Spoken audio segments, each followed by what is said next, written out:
personality po. Mr. Witness, balikan natin ang pattern of violence na una mong binanggit kanina.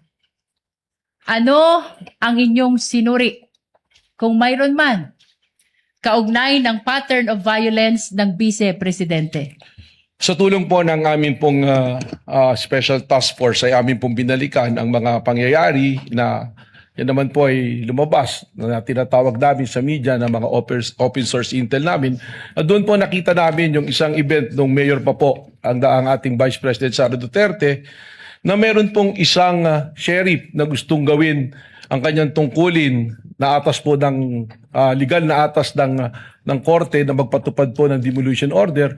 Subalit hindi po ito nagustuhan ng noon ay mayor at kay Vice Presidente, kung saan ay tinawag po niya yung sheriff at pinagsusuntok po sa mukha itong sheriff na ito.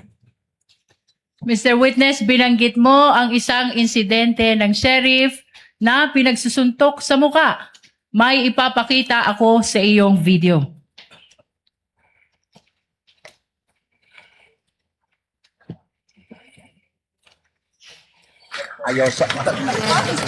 Noong July 2011, habang nakaupong mayor ng Davao City, sinapak ni Vice President Sara Duterte ang isang court sheriff. Ito ba ang insidenteng tinutukoy mo? Tama po, yan po. Bukod sa insidente ng sheriff na sinuntok ng Vice Presidente, ano pa, kung mayroon man, ang inyong sinuri kaugnay ng pattern of violence ng Vice Presidente?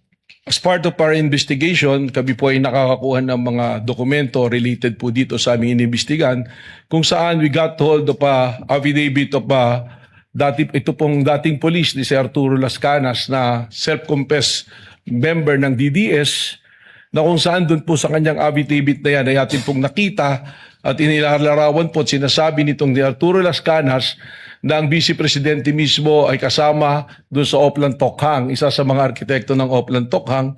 At dito rin po niya sinabi na instead na barilin at patayin para hindi nalalaman ng media, ay kidnapin na lamang yung mga subject po, mga shabu users o kaya yung pong ibang gumagawa ng krimen o nagtitinda ng droga at ibaw na lang po sa isang quarry.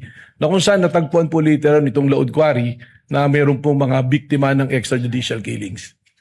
Mr. Witness, nabanggit mo ang affidavit ni Arturo Las Cañas. Nasaan ang affidavit na tinutukoy mo? Objection, Your Honor. May we know the relevance of all these questions? Your Honor, we are establishing the pattern of violence. And this is very much relevant. Witness may answer. Sa pagkakalam ko po, ang affidavit na ito ay nakasumito po sa International Criminal Court na sasalukuyan po dumidinig ng kaso ng extrajudicial killings po. Kaugnay pa rin ng affidavit of Arturo Las Cañas. Nasaan ang kopya nito kung mayroon ka man? Meron po. Objection, Your Honor. The witness is not competent to provide an answer on an affidavit that he did not execute. Your Honor, may I respond? Lead counsel may respond.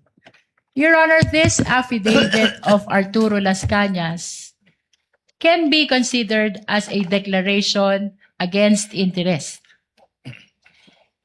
He's saying in the affidavit na siya ay hitman, na siya ay bahagi ng Davao Death Squad.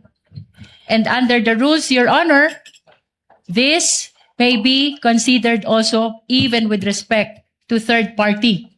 And in this particular case, Your Honor, the Vice President, the respondent, is the third party. Just a rejoinder, Your Honor.